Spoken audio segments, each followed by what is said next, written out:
You need to leave. Now." The words came out harsher than Alara intended, but panic had a way of stripping away politeness. She stood frozen in the corner of the grand hall, her back pressed against the cold stone wall, her apron still dusted with flour from the kitchens where she had been working just moments before. The banquet had descended into chaos. Nobles screamed and scrambled over each other, their fine silks tearing as they pushed toward the exits. Guards shouted commands that no one followed. And in the center of it all, circling with predatory grace, was the creature that had turned the celebration into a nightmare. The beast was massive, easily 3 times the size of the largest wolf Alara had ever seen. Its fur was the color of midnight and storm clouds mixed together, rippling with an otherworldly sheen that seemed to absorb the light from the chandeliers above. Its eyes glowed with an ancient amber fire, and when it opened its mouth, rows of teeth longer than daggers gleamed white against black gums. This was no ordinary wolf. This was something from the time before time, from the old stories whispered in the dark when people wanted to frighten children into obedience. This was the firstborn, the original, the beast that King Alpha Theron had brought back from the Shadowlands as proof of his conquest. Except now it was loose, and no one could control it. Alara watched as Commander Marcus tried to approach the creature with a silver chain, speaking in the old tongue that was supposed to compel obedience from any shifter. The beast looked at him with what could only be described as amusement before letting out a roar that shook the crystal glasses still remaining on the tables. Marcus stumbled backward, his face pale, his confidence shattered. The beast took a step toward him, and Alara was certain she was about to witness a death. But then something happened that she could not explain. The beast stopped. Its massive head swiveled, nostrils flaring as it scented the air, and then those ancient amber eyes locked directly onto her. Alara felt her breath catch in her throat. Every instinct screamed at her to run, to move, to do anything except stand there like a rabbit caught in a trap. But her legs would not obey. Her body had turned to stone. The beast began to move toward her, each step deliberate and heavy, causing the marble floor to vibrate beneath her feet. The remaining people in the hall pressed themselves against the far walls, watching in horrified fascination. Alara heard someone whisper a prayer to the moon goddess. She heard another person sob. And then the beast was directly in front of her, so close that she could feel the heat radiating from its body, could smell the wild scent of pine and earth and something older than memory. She waited for the pain. She waited for the end. Instead, the impossible happened. The beast lowered its massive head. Slowly, deliberately, it bent its neck until its forehead nearly touched the ground at her feet. The gesture was unmistakable. Submission, recognition, reverence. The silence that followed was absolute.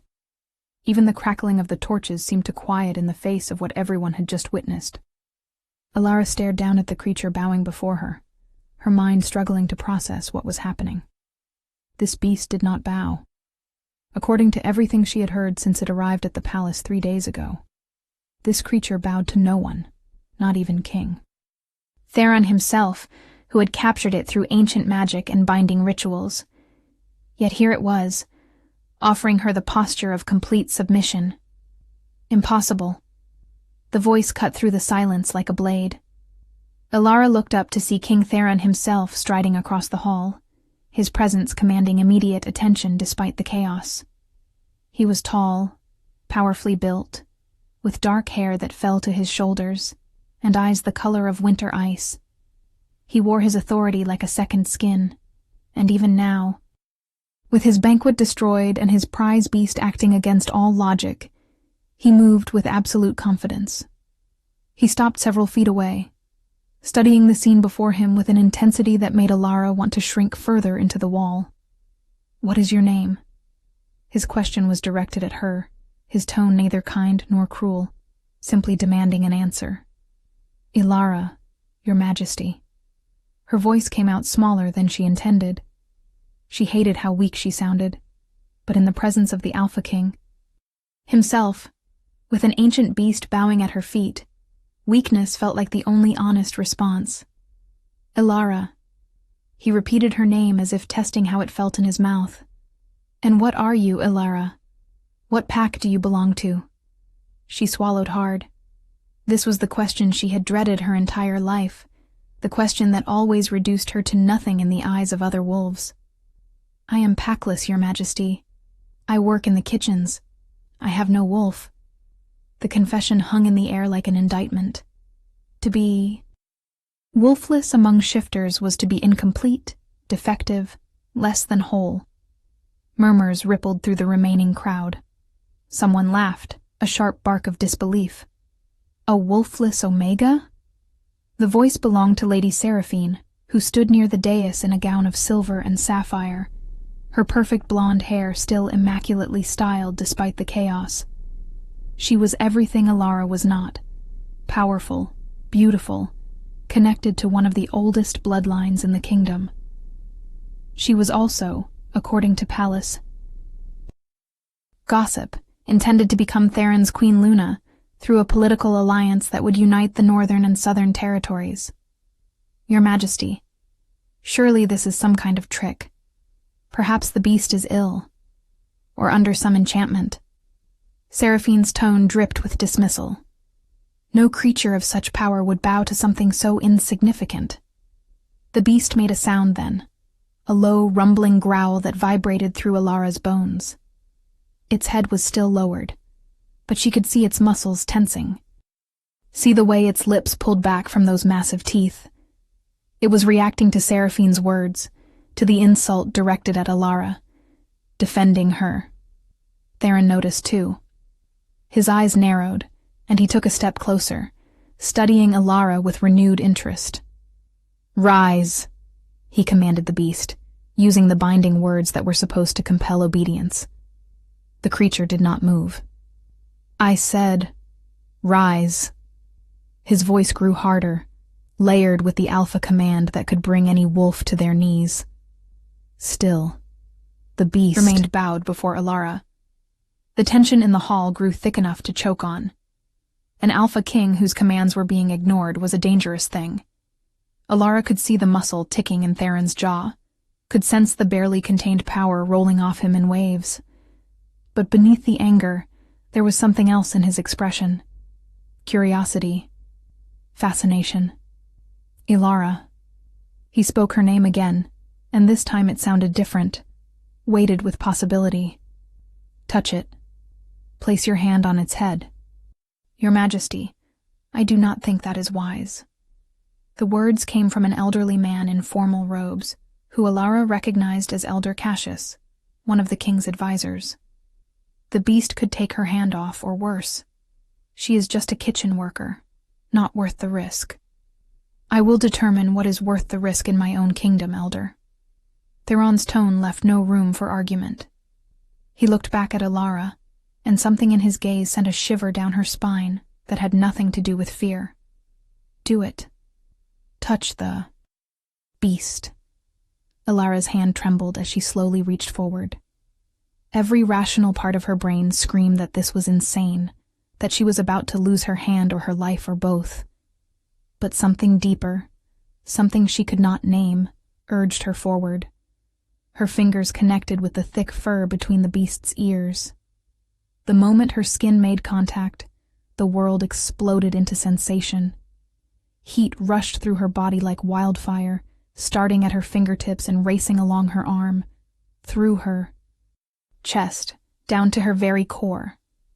Images flashed through her mind. Ancient forests untouched by time, ceremonies under full moons, voices chanting in languages that no longer existed, and power. So much power that it felt like drowning in an ocean of pure energy. She gasped, her knees buckling, but before she could fall, strong arms caught her. Theron had moved with inhuman speed, and now he held her against his chest, his own breath coming faster than it should. "What did you see?" His voice was low, urgent, spoken directly into her ear. "I saw everything," she whispered, still reeling from the visions. I saw the beginning. The beast finally moved, raising its head and making a sound that was almost like a purr, a deep rumbling that seemed pleased. It looked between Alara and Theron, with what could only be described as approval, and then it did something even more shocking. It pressed its massive body against both of them, as if trying to push them closer together. Extraordinary. Theron's arms were still around Alara, and she became acutely aware of his scent. Pine and leather, and something wild that called to a part of her she had not known existed. Her heart hammered in her chest, and she felt heat rising to her cheeks. This was the Alpha King. She should not be in his arms. She should not be feeling this pull toward him, this inexplicable sense of rightness. Your Majesty, please.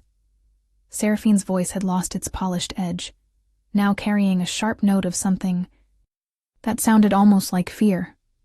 This display is unseemly. The girl should be taken to the dungeons for questioning. Clearly she has used some form of dark magic to bewitch your beast. Theron slowly released Alara, though his hand lingered at her elbow as if reluctant to completely break contact. He turned to face Seraphine, and his expression was carved from ice. What I find unseemly, Lady Seraphine, is your presumption to tell me how to handle affairs in my own palace. Alara will not be going to any dungeon. She will be given chambers in the royal wing. The pronouncement caused an immediate uproar. Nobles who had been cowering against the walls suddenly found their voices, protesting and arguing over each other. Seraphine's face went white, then red, her hands clenching into fists at her sides. Elder Cassius stepped forward, his expression grave. Your Majesty, with all due respect, such an action would be highly irregular. The girl is an Omega, and wolfless at that. To place her in the royal wing suggests a status she does not possess. It would cause confusion about her position, about your intentions. And there is your betrothal to Lady Seraphine to consider. Theron's laugh was cold and sharp. I was unaware that I required permission from my council to determine sleeping arrangements in my own palace. Alara has demonstrated a connection to the firstborn that even I do not possess. Until we understand what that means, she will remain close at hand. That is not a request. That is a command. He looked down at Alara, and some of the hardness left his features. Can you stand? She nodded, not trusting her voice. Her legs still felt unsteady, but she forced them to support her weight. The beast pressed against her side, offering physical support, and she found herself leaning into its warmth without thinking. Good. Commander Marcus will escort you to your new chambers. You will have attendants, proper clothing, everything you need. Tomorrow we will begin. Trying to understand what you are. What I am, Alara repeated, confused. Your Majesty, I am nothing. Just a kitchen worker who somehow did not run fast enough. No. Theron reached out and tilted her chin up with one finger, forcing her to meet his eyes. The touch sent sparks across her skin, and she saw his pupils dilate in response. He felt it too, whatever this was. You are not nothing, Alara. The firstborn does not bow to nothing. Ancient magic does not recognize nothing. What you are is a mystery, and I have always been fascinated by mysteries. He stepped back, breaking the contact, and Alara felt the loss of his touch like a physical ache. Take her, he commanded Marcus, who had recovered enough from his earlier fear to step forward. Ensure she has everything she requires, and post guards at her door, for her protection. The last words were directed at the nobles still gathered around, a clear warning that anyone who thought to harm Alara would answer to the king himself. As Marcus gently guided her toward the exit, Alara caught Seraphine's gaze. The lady's eyes were filled with such pure hatred that Alara actually stumbled. Seraphine smiled then, a cold curve of lips that promised retribution. Enjoy your new chambers while you can, little mouse, Seraphine said softly, though her voice carried clearly through the hall. Mysteries are often solved quickly. and then they become quite disposable. Ilara wanted to respond, wanted to defend herself, but what could she possibly say? Seraphine was right. Once Theron figured out why the beast had reacted to her, once the novelty wore off, she would be sent back to the kitchens if she was lucky. Or worse, if she was not. The beast made that rumbling growl again, louder this time, and took a step toward Seraphine. The lady actually backed up, her composure cracking for just a moment. "Control your pet, Your Majesty," Seraphine said, trying to recover her dignity. "It should be in chains, not roaming. Free to threaten your guests." "The firstborn is not a pet," Theron replied calmly. "And it seems to have excellent judgment about who deserves threats." He made a gesture, and the beast immediately moved back to Ilara's side, pressing against her legs. "It will accompany her to her chambers. Consider it additional protection." The walk through the palace corridors felt surreal. Ilara had worked in the kitchens for 5 years, and in that time, she had only ventured into the upper levels above, handful of times to help serve during major banquets. Now she was being led through the royal wing itself, past tapestries worth more than she would earn in a lifetime, beneath crystal chandeliers that cast rainbow light across marble floors, so polished they reflected like mirrors.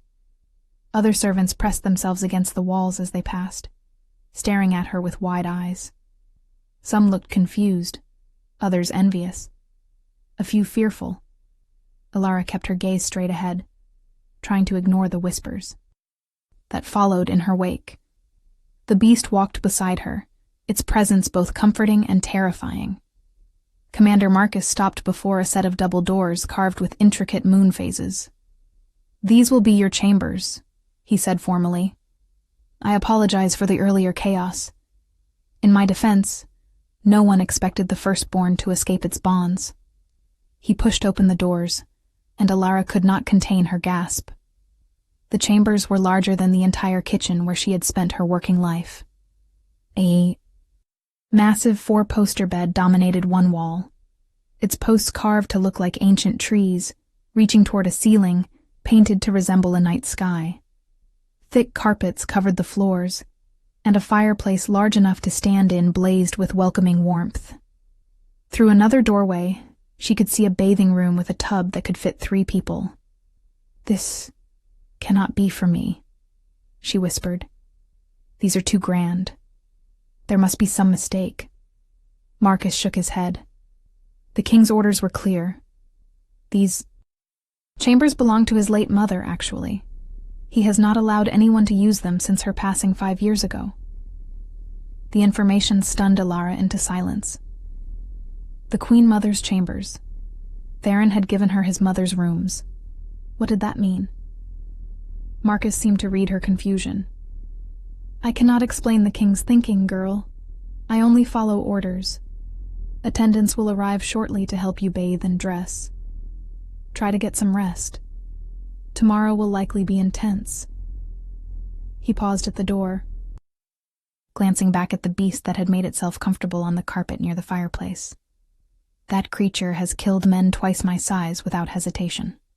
Whatever you did to earn its loyalty, I suggest you figure out how to maintain it. Your life may depend on it." Then he was gone, leaving Ilara alone with the beast, and a silence so complete she could hear her own heartbeat. She moved slowly to the bed and sat on its edge, her flower-dusted apron looking absurdly out of place against the fine silk coverlet. The beast watched her with those ancient amber eyes, and she found herself speaking to it, as if it could understand. "What am I supposed to do now? I do not understand any of this. Why did you bow to me? I am nobody. I have no power, no wolf, no anything." The beast made a soft chuffing sound and rose to its feet. It crossed the room and placed its massive head in her lap, looking up at her with an expression that was shockingly gentle. Slowly, hesitantly, Ilara stroked its fur. It was softer than she expected, and warm, and the beast made that rumbling purr sound again.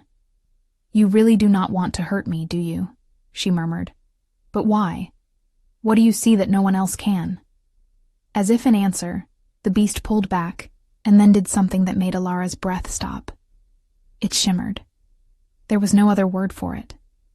Its form rippled like water, and for just a moment, she saw something else. Not the beast, but a figure. Tall, wrapped in shadows and starlight, with eyes that held the weight of ages. A voice echoed in her mind. Neither male nor female, but ancient beyond measure. We have waited so long for you to wake, daughter of the first guardians. The blood remembers what the flesh forgot. Soon you will remember too. Then the vision was gone, and it was just the beast again, watching her with knowing eyes. Alara felt tears streaming down her face without knowing when she had started crying. I do not understand, she whispered. Please, I do not understand. A knock at the door interrupted whatever response the beast might have made. Alara quickly wiped her tears and called out permission to enter. 3 young women came in, all dressed in the neat uniforms of royal attendants. They curtsied to her, actually curtsied, and Alara had to fight the urge to laugh at the absurdity. Miss Alara, we are here to help you prepare for the evening, the eldest of the 3 said. She had kind eyes and a gentle smile. I am Marie, and these are Hannah and Rose. We will be your personal attendants from now on. I do not need personal attendants, Alara protested. I can take care of myself. Perhaps, Marie agreed. But the king has commanded it, and we rather enjoy having employment, so if you would be so kind as to allow us to do our jobs, we would be most grateful. There was a hint of humor in her tone that made Alara relax slightly. She nodded, and the 3 women immediately sprang into action. They filled the enormous bathing tub with steaming water scented with oils that smelled of lavender, and something else, something that reminded Alara of moonlight, though she could not explain how a scent could do that. They helped her undress, their gasps at her thin frame and calloused hands carefully suppressed but not completely hidden. The water was almost painfully hot, but in a good way. Alara sank into it and felt 5 years of kitchen labor begin to ease from her muscles. Hannah washed her hair with a gentleness that made Alara want to weep. When was the last time anyone had touched her with kindness? Rose scrubbed her hands and feet, carefully cleaning the flour from beneath her nails and the burns from hot pans that marked her forearms. You have worked hard, Rose observed quietly. These are the hands of someone who understands what it means to survive. If you are enjoying this story, do not forget to leave a like and subscribe to the channel for more emotional stories like this one. Alara did not respond. She could not find words that would adequately express what she was feeling. Gratitude, confusion, fear, hope. They all tangled together into a knot in her chest. When she finally emerged from the bath, wrapped in towels softer than anything she had ever touched, Marie presented her with a nightgown of pale blue silk. This is too fine, Alara protested. I will ruin it. Nonsense, it is yours. Everything in these chambers is now yours. Marie helped her into the gown, and Alara caught sight of herself in the full-length mirror across the room. She barely recognized the woman looking back. Without the grime of the kitchens, without her hair pulled back in a severe bun, without the shapeless servant's dress, she looked almost pretty. Not beautiful like Lady Seraphine, but not entirely unfortunate either. You have lovely bone structure, Hannah said softly. And your eyes are remarkable. I have never seen that particular shade of gray before. They almost look silver in the right light. Before Alara could respond, another knock sounded at the door.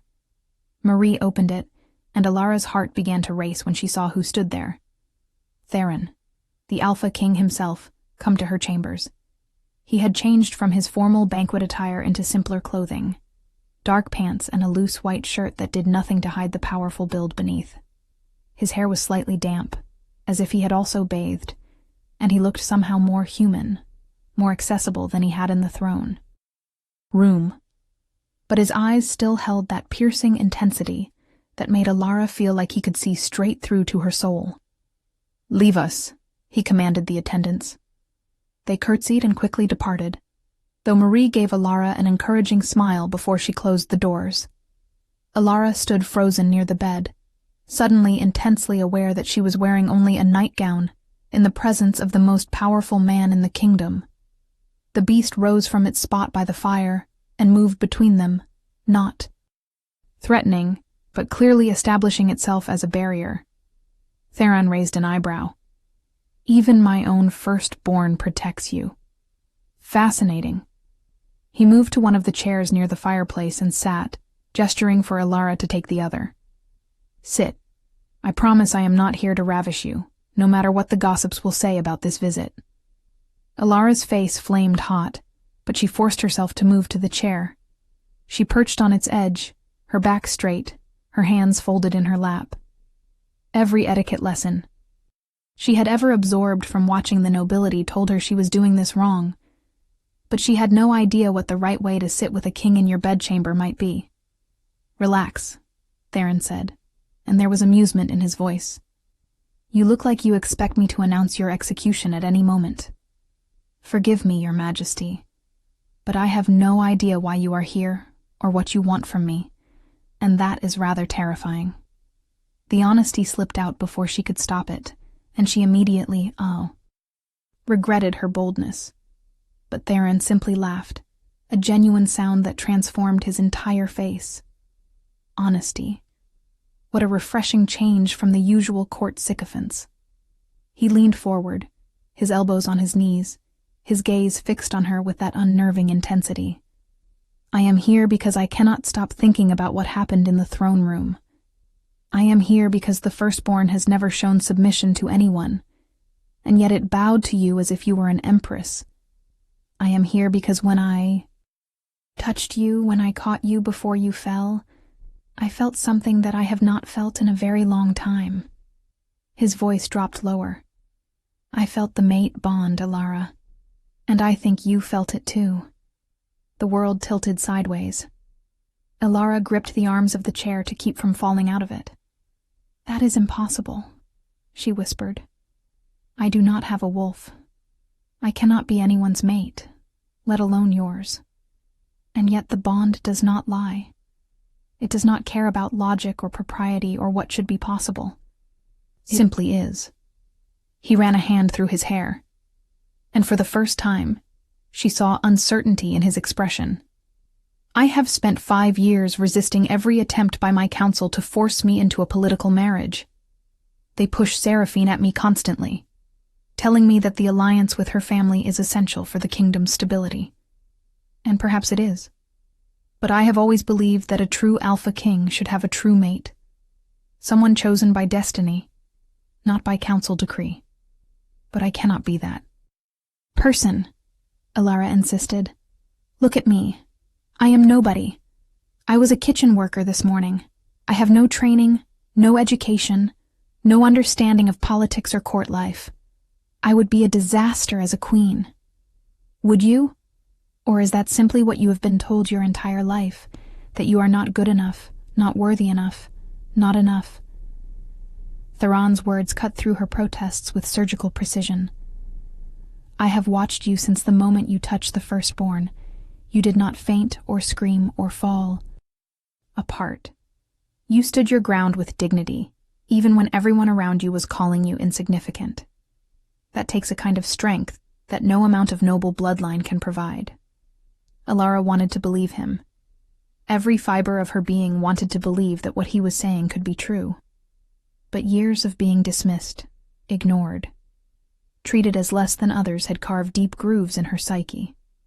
"Your council will never accept me. Lady Seraphine will destroy me the first chance she gets. And without a wolf, I cannot even defend myself properly. Then we will have to figure out why you do not have a wolf, will we not?" Theron stood and moved closer, crouching down so they were at eye level. He reached out slowly, giving her time to pull away, and took her hand in his. The contact sent that now familiar spark racing up her arm, and she saw his eyes flash with gold, his wolf rising in response. I felt something when you touched the firstborn. When I caught you, there was a transfer. Of energy. Of visions. What did you see, Alara? Tell me everything. She took a shaky breath and tried to put the chaotic images into words. I saw forests that looked older than time. I saw ceremonies under the moon with people who did not look quite human. I heard chanting in languages I do not know. And I felt power, so much power that it was overwhelming.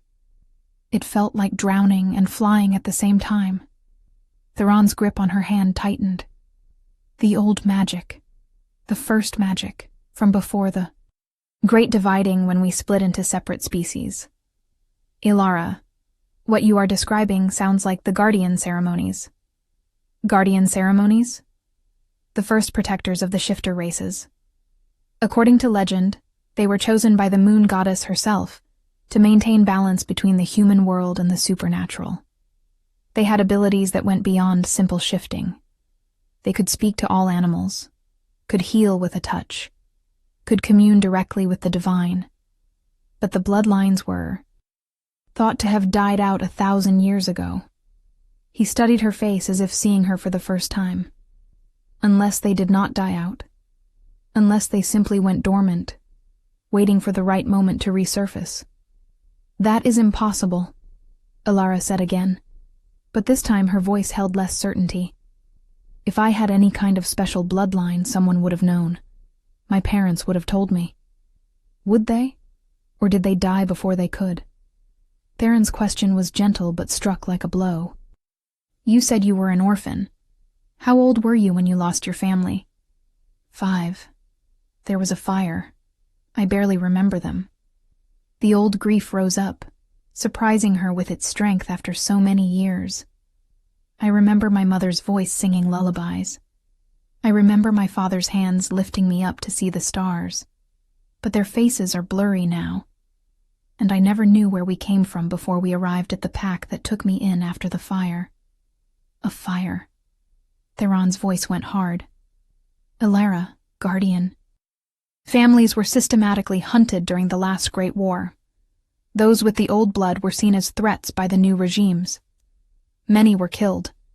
Their children scattered to prevent the bloodlines from continuing. If your parents knew what you were, they might have hidden it to protect you.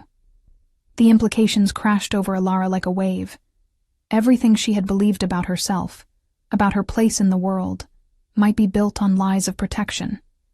But I still do not have a wolf. If I have this ancient bloodline, why can I not shift? Because perhaps you are not supposed to shift into just a wolf. Theron stood and began pacing, his mind clearly working through possibilities. The Guardians did not have wolves in the way we do. Their connection to the primal force was more direct, more pure. They could take multiple forms, or sometimes no form at all. The power manifested differently. He stopped pacing and looked at her. The firstborn recognized you because you carry the same essence it does. The original essence, before we fragmented into lesser forms. That is why it bowed. It was not submission. It was recognition of kinship. This is too much, Ilara whispered. Her head was spinning, her heart racing. Yesterday I was worried about whether Cook would yell at me for burning the bread. Now you are telling me I might be descended from legendary guardians, and that I am your mate, and that an ancient beast thinks I am its kin. How am I supposed to process any of this? Theron moved back to her chair and knelt before her again, taking both her hands this time. His touch grounded her, centered her in the midst of the chaos. One step at a time. Tomorrow, we will consult with Elder Cassius and the palace archives. There are texts dating back to the Guardian era. If your bloodline is truly connected to them, there will be records, rituals, ways to awaken what has been sleeping inside you. His thumb traced circles on the back of her hand, the gesture both soothing and electrifying. And in the meantime, you will stay here, in these chambers, under my protection. The mate bond is between us now, whether we asked for it or not. I will not allow anyone to harm you, Alara. Not Seraphine. Not the council. No one. Why? The question came out as barely a whisper. Why do you care? You could ignore the bond. Many alphas do. You could marry Seraphine for your political alliance, and keep me as a secret if you truly believe I am your mate. His eyes flashed. Dangerously, and she felt power roll off him in waves. I am not many alphas. I am the king, and I have never hidden from truth or difficulty. If you are my mate, then you will be my queen. I do not do anything halfway, Alara. When I commit completely. The intensity in his voice, in his gaze, made it hard to breathe. Alara had never been looked at like this before. Like she mattered. Like she was precious. It was terrifying and intoxicating in equal measure. I do not know how to be what you need me to be, she admitted. Then we will figure it out together. He released one of her hands to cup her cheek, his touch impossibly gentle for someone so powerful. I do not need you to be anything other than who you are, Alara. The rest is just details we will manage. For a moment, she thought he might kiss her. For a moment, she wanted him to kiss her with an intensity that shocked her. But instead, he pulled back, standing and creating distance between them. I should go. It is late, and you need rest. Tomorrow will be demanding. He moved toward the door, but paused with his hand on the handle. The firstborn will stay with you tonight. No one will dare enter with it here. Sleep well, Alara, and try not to worry too much. Whatever comes, you will not face it alone. Then he was gone, leaving Alara alone with the beast and a heart that would not stop racing. She moved to the bed and climbed under the covers, still processing everything that had happened. The beast padded over and settled on the floor beside the bed, a warm, protective presence. He believes I am special, she whispered into the darkness. He believes I am his mate. But what if he is wrong? What if I am just an anomaly, a fluke? And when he figures that out, I lose everything all over again? The beast made a soft sound, almost like a sigh, and she felt rather than heard its response in her mind. Trust the blood. Trust the bond. Trust what has been sleeping too long but will sleep no more. Sleep found her eventually, but it was filled with dreams. She saw the same ancient forests from her earlier vision, but this time she walked through them. People emerged from the shadows, tall and ethereal, their eyes glowing with silver light. They reached for her, their hands warm, their voices welcoming. Daughter of the moon, daughter of the first light, you have wandered in darkness long enough. It is time to come home. It is time to remember who you were always meant to be. She woke to sunlight streaming through the windows and the sound of Marie drawing back the heavy curtains. Good morning, Miss Alara. I hope you slept well. The king has requested your presence in the council chambers within the hour. Alara sat up, her head still fuzzy from the intense dreams. The council chambers? Why? Marie's expression was carefully neutral. I am not privy to such information, miss. But Elder Cassius, the royal historian, and several other high-ranking officials are already gathered. It seems the king is serious about investigating your connection to the firstborn. An hour later, Alara stood before a long table in a chamber lined with books and ancient scrolls. She wore a simple but elegant dress in deep forest green that Marie had insisted suited her coloring. Her hair had been braided into a crown around her head, and she barely recognized herself in the mirror. Theron sat at the head of the table, dressed in his full royal regalia, every inch the commanding king. But when his eyes met hers, they softened slightly, a private acknowledgement of what had passed between them the previous night. What do you think will happen next? Leave your predictions in the comments below. Elder Cassius stood beside the table, several massive tomes spread open before him. Lady Seraphine was also present, her face a mask of polite interest that did not quite hide the venom in her eyes. Commander Marcus and several other council members completed the assembly. "Thank you for joining us, Alara," Theron said formally. "Please sit." A chair had been placed at the opposite end of the table from him, a position that was clearly meant to signify importance, but also felt impossibly exposed. Alara sat, folding her hands in her lap to hide their trembling. The firstborn had followed her to the chambers, and now lay at her feet, a clear statement about where its loyalty resided.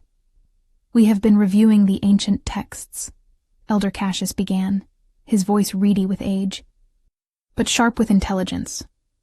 "Based on your description of the visions you experienced, I believe the king's hypothesis has merit. The symbols you described, the languages you heard, they match records we have of the Guardian era." He gestured to one of the open books, its pages covered in intricate drawings and text in a script Alara could not read. The Guardians were not like modern shifters. They were conduits of the primal force itself, chosen by the moon goddess to maintain balance. Each bloodline had specific gifts. Some could heal any wound. Others could communicate with all living things. And the rarest, the royal line, could command the primal beasts, the original creatures from which all shifter species descended. "The firstborn is one of these primal beasts," Theron added, taking up the explanation. "When I found it in the Shadowlands, it was sleeping in stasis, frozen in time by ancient magic. I used a combination of blood rituals and binding spells to wake it and bring it back. But I have never been able to fully control it. At best, I can suggest actions, and it chooses whether to comply." Seraphine laughed, a brittle sound. "Your Majesty, with all due respect, you are suggesting that this kitchen girl is descended from a line of royal guardians? It is absurd. If she had such power, it would have manifested by now. She would not have spent years scrubbing pots and baking bread. Unless her power was deliberately suppressed," Elder Cassius said quietly. "There are references in the texts to binding rituals that could lock away guardian abilities, usually performed on children to keep them hidden from those who would hunt them. The bindings were meant to break naturally when the child reached maturity and safety, but if the parents died before teaching the child how to release them, they could remain in place indefinitely." He looked at Alara with something like pity. "If your parents performed such a ritual before their deaths, you have been living with your true nature locked away inside you for 20 years. No wonder you have felt incomplete, like something essential was missing." The words resonated with a truth that Alara could not deny. She had always felt that way, like she was only half present in her own life, like some crucial part of herself was sleeping, and she could not wake it no matter how hard she tried. "How do we break the binding?" Theron asked, leaning forward with intensity. Elder Cassius hesitated. "That is where it becomes complicated. Guardian bindings were designed to be nearly unbreakable except by specific conditions. Usually, true danger to the person's life, or..." He paused, clearly uncomfortable. "Or the completion of a mate bond. The theory was that a guardian's true mate would provide enough power and support to safely break through the binding and allow the guardian's nature to emerge." The silence that followed was deafening. Every eye in the room turned to look between Theron and Alara. Seraphine's face had gone white, then red, her composure finally cracking completely. "No," she said flatly. "Absolutely not. Your Majesty, you cannot possibly be considering completing a mate bond with this girl. Our betrothal has been arranged for 2 years. My family has provided troops, resources, political support. You would throw all of that away for an Omega who might possibly maybe have some ancient bloodline. It is political suicide. Your family has been well compensated for." "Their support," Theron replied, his voice cold. "And I do not recall ever agreeing to the betrothal. That was my council's arrangement, not mine. I have been clear from the beginning that I would only marry my true mate." "And you believe she is your true mate based on what? A feeling?" The fact that your beast likes her? Seraphine's voice rose, losing all pretense of courtesy. I am a royal alpha. I have trained my entire life to be a queen. She has trained to make soup. Enough. Theron's command cracked through the room like thunder. Power rolled off him in visible waves, and even Seraphine stepped back, her alpha pride forcing her to submit to his stronger will. You forget yourself, Lady Seraphine. I am the king. I do not answer to you or your family. If I say Alara is my mate, then she is my mate. If I say she will be investigated as a possible guardian heir, then she will be investigated. Your opinions on the matter are noted and disregarded. He stood, moving around the table until he stood beside Alara's chair. I can feel the mate bond as clearly as I feel my own heartbeat. It is real, it is powerful, and it will not be denied. He looked down at Alara, and his expression softened. The question is not whether she is my mate. The question is whether she is ready to accept what that means. Alara felt trapped between terror and hope. Everything was moving so fast. Yesterday she had been invisible. Today the king was declaring her his mate in front of his entire council. I need time, she whispered. I need to understand what I am before I can understand what I am supposed to be to you. Then time is what you will have. Theron agreed. But not too much. The full moon is 3 days away. If what Elder Cassius says is true, if completing the mate bond could break your binding and release your guardian nature, then we should attempt it during the full moon when the goddess's power is strongest. 3 days, Alara repeated numbly. You want me to decide my entire future in 3 days. I want you to decide if you are willing to try to become who you were always meant to be, Theron corrected. The future will shape itself once you are whole. Before Alara could respond, the doors to the chamber burst open. A guard stumbled in, his face pale, blood streaming from a wound on his shoulder. Your Majesty, we are under attack. The northern borders, creatures are pouring through. Not rogues, something else, something old. Theron was moving before the guard finished speaking. Commander Marcus, assemble the troops. Elder Cassius, take Alara somewhere safe. Lady Seraphine, you should return to your family's estate until this is resolved. I will not hide while my kingdom is under attack, Seraphine protested. You are not essential personnel in this crisis, Theron replied bluntly. Go home. He paused at the door, looking back at Alara. Stay safe. I will return as soon as I can. The firstborn will protect you.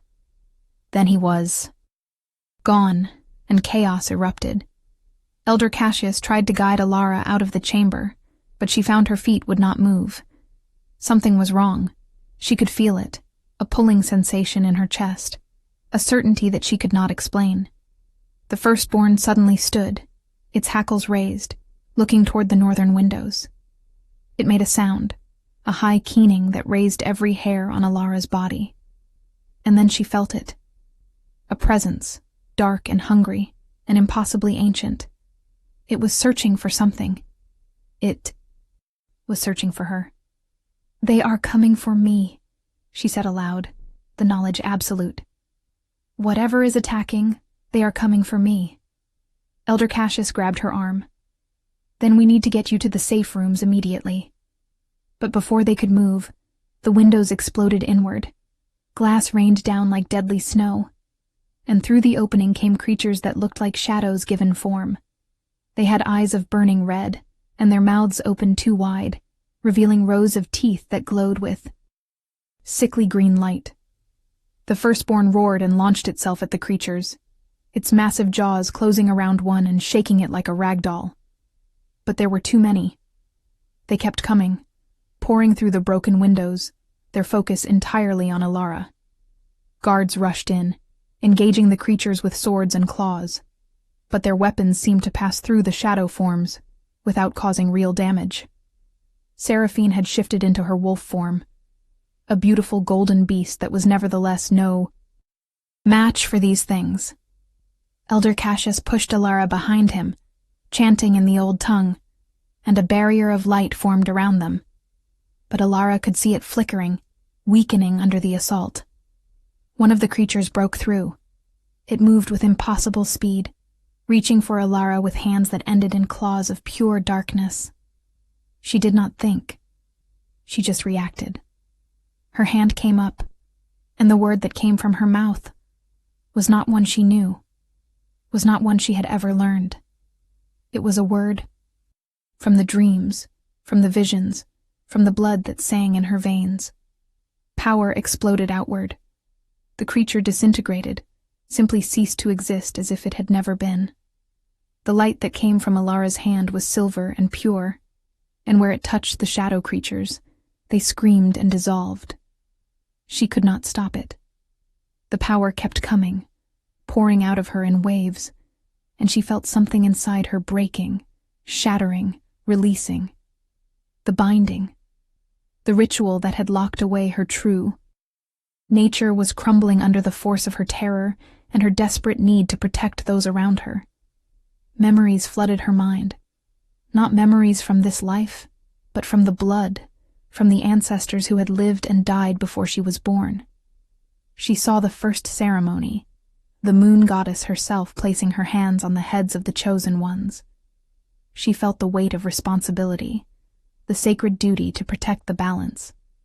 She remembered languages that had not been spoken in 1,000 years. And she remembered her name, not Alara. That was the name given to hide her. Her true name, the name written in her blood and soul, was Alara Moonwhisper, last daughter of the guardian line, heir to the royal protectors, chosen of the goddess. The power finally subsided, leaving her gasping and weak. The chamber was silent except for the sound of her ragged breathing. Every shadow creature had been destroyed.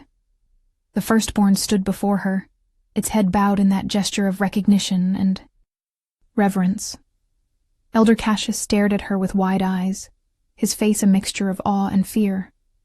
"Impossible," he whispered. The royal guardian line was wiped out.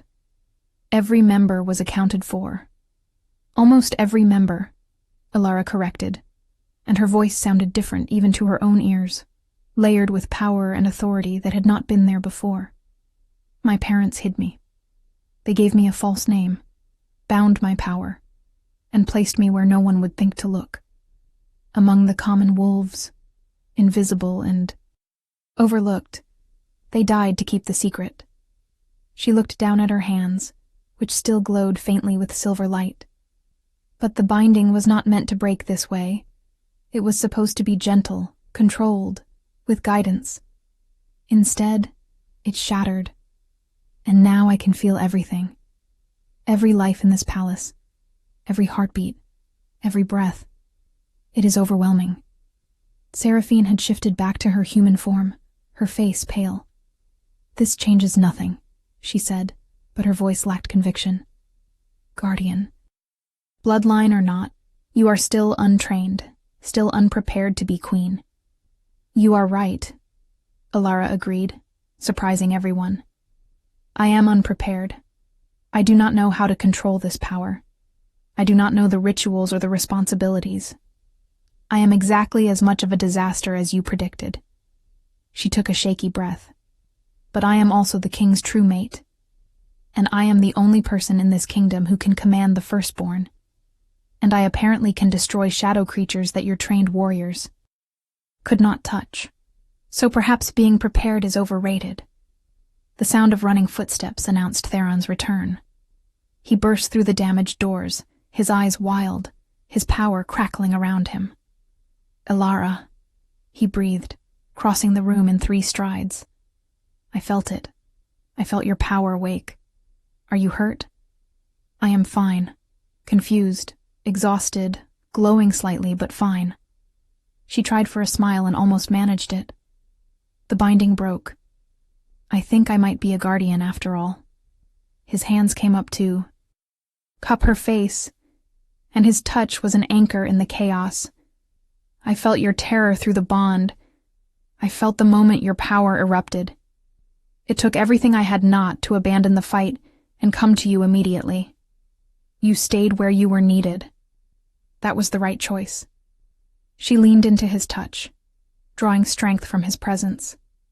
What attacked us? What were those things? Ancient magic. Old grudges given form. My presence at the borders drew them away from the palace, which was their real target. His eyes hardened. Someone knew you were here. Someone knew what you might be, and sent those creatures to kill you before your power could fully wake. Who would do that? Someone who has reason to fear a guardian's return. Theron looked at Elder Cassius. I need every text we have on the old enemies of the Guardian lines.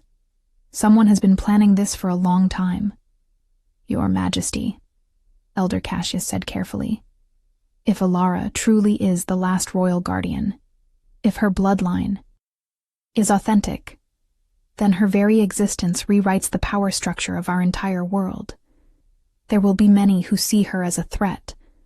The councils of all the territories, the other Alpha Kings, even some within our own court. Then they will have to learn to accept a new reality. Theron replied flatly. He pulled Alara closer, his arms wrapping around her in a protective embrace that felt like coming home. Because I am not giving her up. Not for politics, not for power, not for anything. If you want to see how this story ends, make sure you are subscribed with notifications on.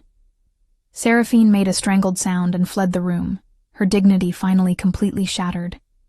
Alara would have felt sorry for her if she had any emotional energy left to spare. What happens now? She asked against Theron's chest, her voice muffled by his shirt. Now we prepare for the full moon ceremony. Your binding broke, but your power is raw, uncontrolled. The mate bond will help stabilize it, will help you learn to channel it properly. And it will also make the formal declaration that you are my chosen queen, which should discourage at least some of the assassination attempts. His attempt at humor fell flat, but she appreciated the effort. And if I cannot control the power, if it destroys me or someone else, then I will be there to pull you back. That is what mates do, Alara. We balance each other. My strength helps ground your power. Your light helps temper my darkness. Together we become something greater than either of us alone. He pulled back enough to look into her eyes. I know this is fast. I know it is terrifying. But I also know it is right. I have never been more certain of anything in my life. Alara wanted to argue. Every rational part of her brain screamed that this was too much, too fast, too impossible. But the mate bond hummed between them, and the newly awakened guardian instincts whispered that he was telling the truth. They were meant for this, meant for each other, meant to face whatever came together. 3 days, she said quietly.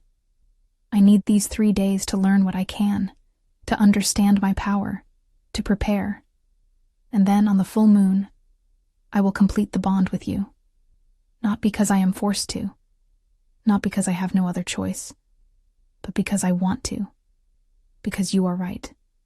This is bigger than both of us, and we face it together, or we fail separately. Theron's smile was brilliant, transforming his usually stern features into something almost boyish. Then we have 3 days to make you ready to become the most powerful queen this kingdom has ever seen. He kissed her forehead, a gentle brush of lips that still sent heat racing through her entire body. Come, let us find you a proper teacher. Elder Cassius knows the rituals, but we will need someone with practical experience in controlling ancient power. The next 3 days passed in a blur of activity.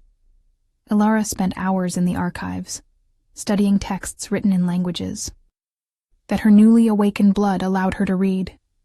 She practiced channeling her power under Elder Cassius's guidance, learning to call the silver light at will and to direct it with precision. The firstborn never left her side, and she discovered that she could feel its thoughts, could communicate with it on a level that went beyond words.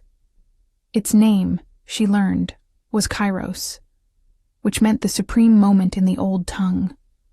It had been waiting for a guardian to wake, had been sleeping in the Shadowlands precisely because it knew that eventually one of the bloodline would come seeking power and would accidentally wake it. You orchestrated this, she accused it during one of their practice sessions. You allowed Theron to find you, to wake you, to bring you here because you knew I was here. The beast, Kairos, did not deny it. The blood calls to blood. The guardian line was meant to be protected by the firstborn. When you were hidden, when your power was bound, I went dormant as... well. But when the Alpha King came seeking ancient power, I felt you nearby. I allowed myself to be found so that I could find you. You have been manipulating all of us, Alara said, but there was no real anger in her voice. How could she be angry at a creature that had orchestrated her salvation? I have been protecting you, Kairos corrected. As is my purpose, as is my honor. Training with the power was exhausting. Alara discovered that she could heal minor wounds with a touch, could sense. The emotional states of those around her could create barriers of light that were strong enough to withstand a full Alpha's assault. But the power also fought her, wanting to burst free without control, and she had to constantly work to maintain discipline.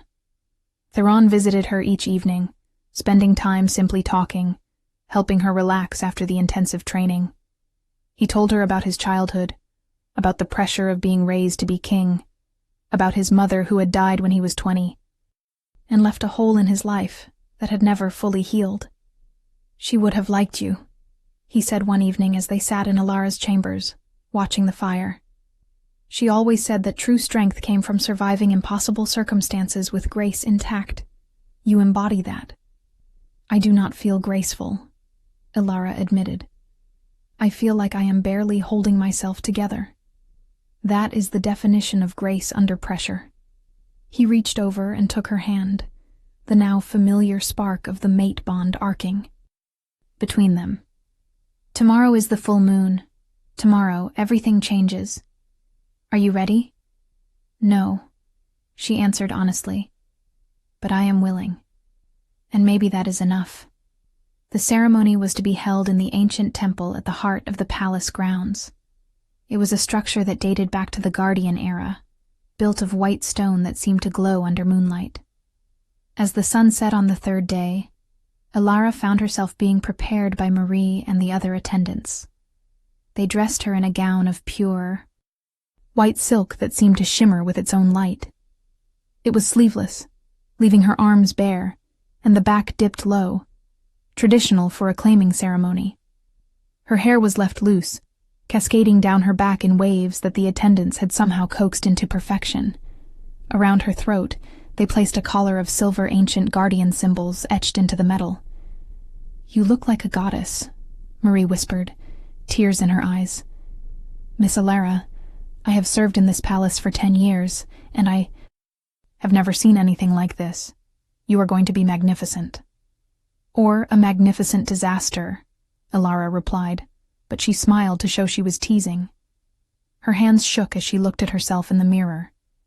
This was really happening. In less than an hour, she would be bound to Theron, would become his mate and his queen, would take on responsibilities she barely understood. Ilara. Elder Cassius stood in the doorway, his formal robes making him look even more ancient than usual. It is time. The king awaits at the temple. The walk through the palace was surreal. Guards lined the corridors, their fists over their hearts in salute. Servants stopped their work to bow as she passed. News of what she was, of what she might become, had spread through the palace like wildfire. Some looked at her with hope, others with fear, a few with barely concealed hostility. She could feel all of it now, the emotions of those around her crashing against her newly awakened senses like waves. But she kept her head high, kept moving forward. Kairos walked beside her, a massive guardian that no one dared approach. The temple was already filled with witnesses. The council members, high-ranking nobles, military commanders, all those whose presence was required by tradition. And standing at the altar, dressed in ceremonial robes of black and silver, was Theron. He took her breath away. He had always been handsome, but in this moment, with the rising moon casting silver light through the temple. Windows? He looked almost otherworldly. His eyes found hers across the distance, and she felt the mate bond surge with recognition and need. Elder Cassius led her down the central aisle. She was distantly aware of the whispers, the shocked gasps as people got their first real look at her in her guardian regalia. But all that mattered was Theron, waiting for her, his expression a mixture of reverence and barely controlled desire. When she reached the altar, Elder Cassius placed her hand in Theron's and stepped back. "We gather under the full moon to witness a sacred bond," the elder intoned, his voice carrying through the temple. "A bond not just between two individuals, but between two souls chosen by the moon goddess herself to walk together through whatever trials await." Theron's hand tightened on hers, warm and solid and real. In the old ways, before politics corrupted our rituals, a mating ceremony was a simple thing. Two people, the moon, a choice to bind their lives together. Tonight, we return to that simplicity. Tonight, we honor the old ways. He gestured to the open roof of the temple, where the full moon was just beginning to rise, huge and luminous. "Alpha King Theron, do you claim this woman as your true mate, recognizing her as your equal, your partner, your chosen one?" "I do," Theron replied, his voice ringing with absolute certainty. "Guardian Alara Moonwhisper, last of the royal protectors, do you accept this claiming? Do you bind yourself to this man as his mate, his queen, his anchor?" Alara felt every eye in the temple on her. This was the moment, the last chance to turn back, to refuse, to choose safety over destiny. She thought of the kitchen where she had hidden for 5 years. She thought of all the times she had been invisible, insignificant, nothing. She thought of her parents who had died to protect her, who had bound her power and hidden her away so that she might survive to this moment. And she thought of Theron, who had, looked at her and seen not a kitchen worker but a queen, who had felt the mate bond and refused to deny it for politics or convenience, who had promised to face whatever came together. "I accept," she said clearly. "I claim him as mine, even as he claims me. I bind my life to his, my power to his strength, my destiny to his." The moment the words left her lips, the world exploded into sensation. The mate bond, which had been humming quietly between them for days, suddenly blazed into full life. It was not gentle. It was overwhelming, all-consuming. A connection so deep that Alara could not tell where she ended and Theron began. She felt his love, his fierce protectiveness, his absolute commitment. She felt his wolf recognizing her on every level. And beneath it all, she felt his relief that she had not refused him, that she had chosen this path willingly. "The bond is accepted," Elder Cassius announced. "By the power vested in me by the moon goddess and the ancient laws, I declare." These two mated before all witnesses. "What has been joined, let no one sunder." Theron pulled her close, and his mouth descended on hers in a kiss that sent shockwaves through her entire body. This was nothing like the gentle kiss he had given her forehead days ago. This was claiming, possessive and demanding, and she responded with equal intensity. Power erupted around them. Her silver light and his golden alpha aura mixed and swirled, creating patterns in the air that made several witnesses cry out in awe. The magic of the guardian bloodline and the power of the Alpha King combining, creating something entirely new. When they finally broke apart, both breathing hard, Alara realized she was crying. Happy tears, overwhelmed tears, tears of relief and joy and terror all mixed together. "My queen," Theron whispered against her temple. "My mate, my Alara." "My king," she replied. "My Theron, my choice." The witnesses erupted into cheers. though Alara noted that not everyone was celebrating. A few faces in the crowd were carefully blank, already calculating how this change would affect their political positions. But she did not care. Not in this moment. Kairos let out a howl, a sound of pure joy that was picked up by every wolf in the palace. Soon the entire kingdom echoed with the song of wolves announcing their new queen. The celebration that followed was a blur. Alara was introduced to what felt like hundreds of people, their names and faces blending together. She was toasted, congratulated, assessed with calculating eyes by those who wondered how to use her or destroy her. Through it all, Theron remained at her side, his hand at her back, his presence a constant anchor. It was near midnight when they were finally able to escape to Theron's private chambers. The moment the door closed behind them, Theron pulled her into his arms again, his mouth finding hers with desperate need. "I have been waiting for this moment since the second I caught you in the, throne room," he murmured against her lips. "Do you have any idea how difficult it has been to behave with propriety these past 3 days?" "Show me," Alara replied, surprising herself with her boldness. "Show me what it means to be claimed by an Alpha King." His eyes flashed gold, and his wolf surged to the surface. Gladly. What followed was hours of discovery, of pleasure so intense it bordered on pain, of two souls learning the landscape of each other's bodies and hearts. When they finally collapsed together, tangled in sheets and each other, Alara felt fundamentally changed. The mate bond was complete. She could feel Theron's heartbeat as if it were her own, could sense his emotions, his thoughts, his very essence twined with hers. "I can feel you," she whispered in awe. "I can feel everything. This is what it means to be mated." "This is what it means to be whole," Theron corrected. "I did not realize how incomplete I was until I found you.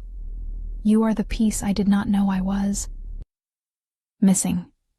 They lay in comfortable silence for a while, watching the moon through the window. Then Theron spoke again, his voice more serious. "You know this is only the beginning, right?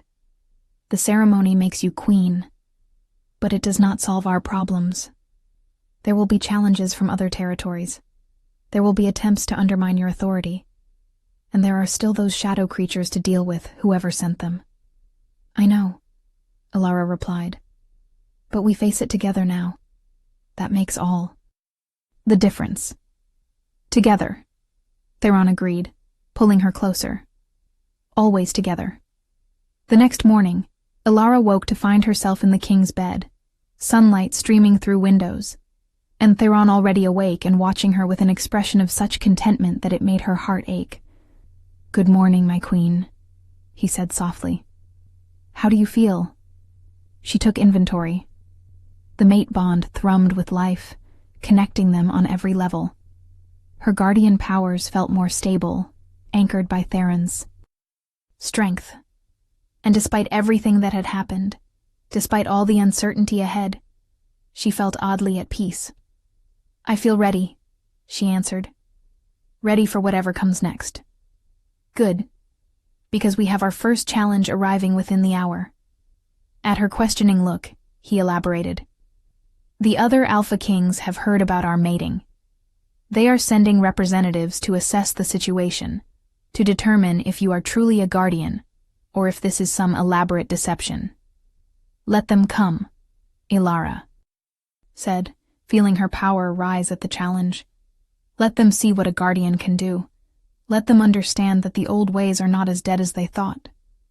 Theron's smile was fierce and proud. "That is my queen speaking." The meeting was held in the throne room, with all the formal pomp and ceremony that such an occasion demanded. Representatives from the 4 other Alpha Kings stood before the throne where Theron sat with Alara at his side, their hands intertwined on the armrest between them. She could feel their skepticism, their disdain for an Omega who dared to sit as queen, could sense their calculations about how to use this situation to their advantage. "So this is the guardian," one of the representatives, a harsh-faced woman named Mira, said with barely concealed contempt. She does not look like much. No offense, Your Majesty, but the old texts describe guardians as beings of incredible power. This girl barely radiates anything. Appearances can be deceiving, Theron replied mildly. Perhaps you would like a demonstration. Before Mira could respond, the doors to the throne room burst open. Guards rushed in, their faces panicked.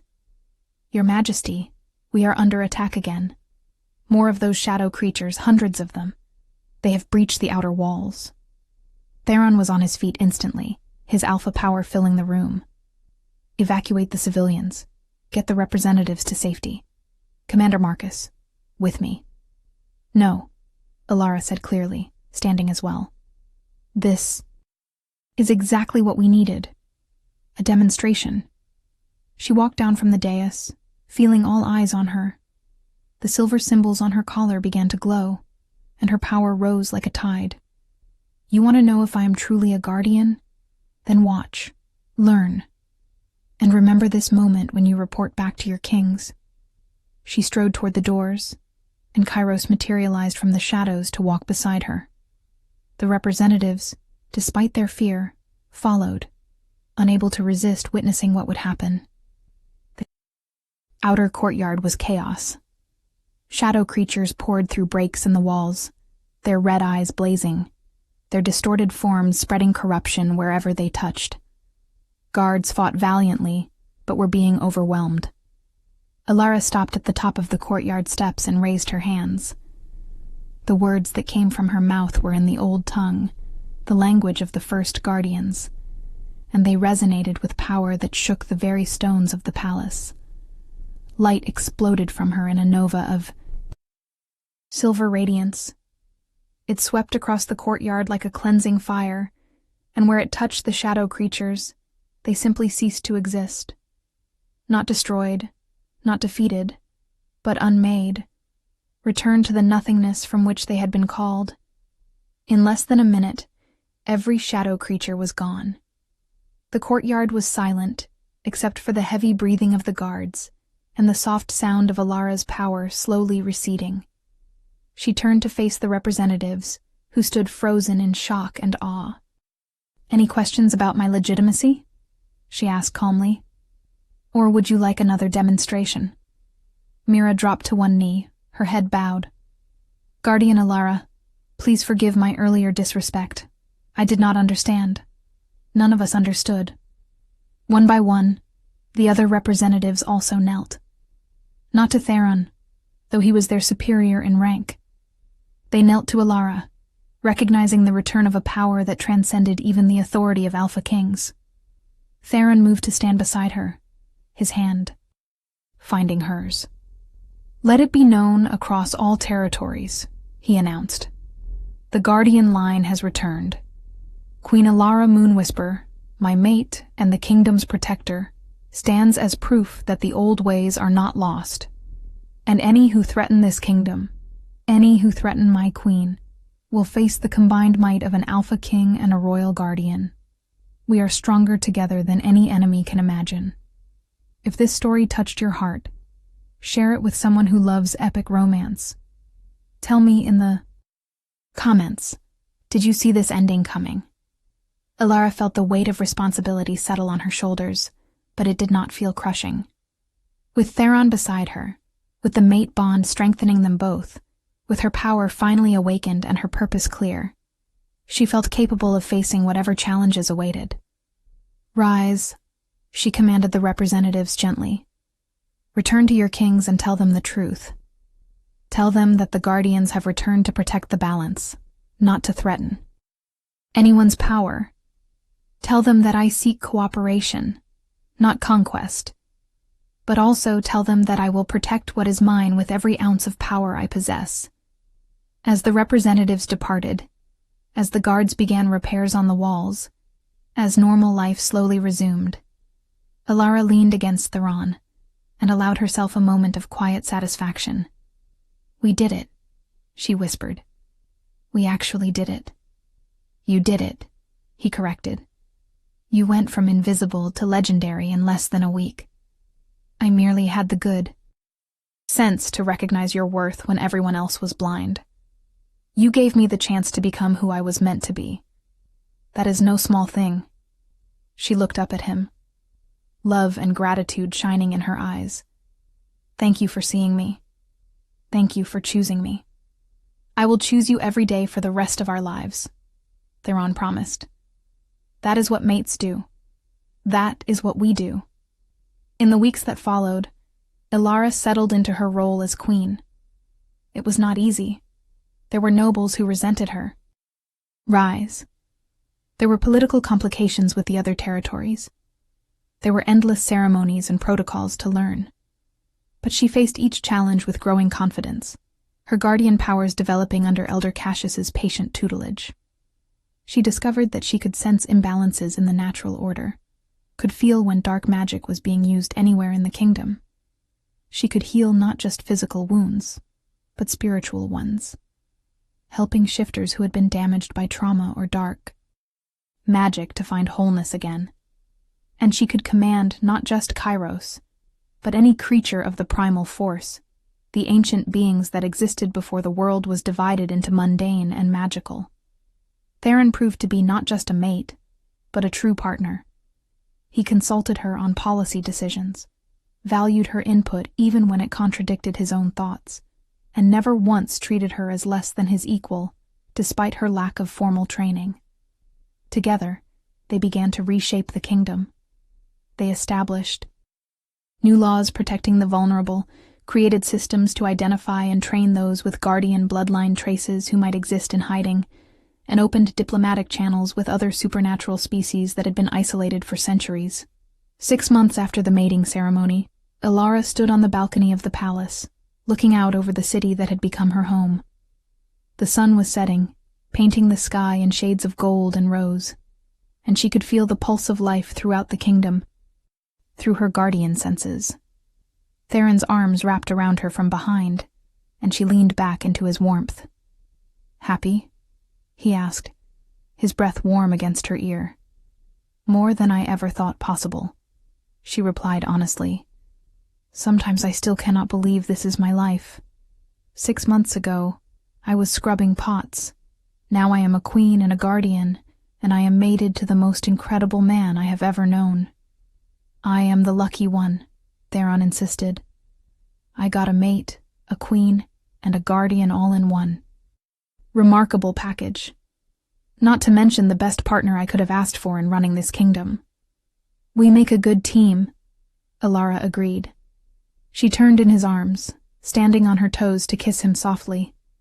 "Thank you for believing in me before I believed in myself." "Always," he promised. "From the moment the firstborn bowed to you, I knew you were extraordinary. I am just grateful you chose to share your life with me." As the last light faded from the sky and the first stars began to appear, Ilara felt profound peace. Her journey from invisible Omega to queen and guardian had been impossible, terrifying, and absolutely perfect. She had found her power, her purpose, and her person. And whatever challenges the future might bring, she would face them with Theron at her side, their mate, bond unbreakable, their combined strength more than equal to any threat. The kitchen girl who thought she was nothing had become a queen who changed everything, and she was just getting started.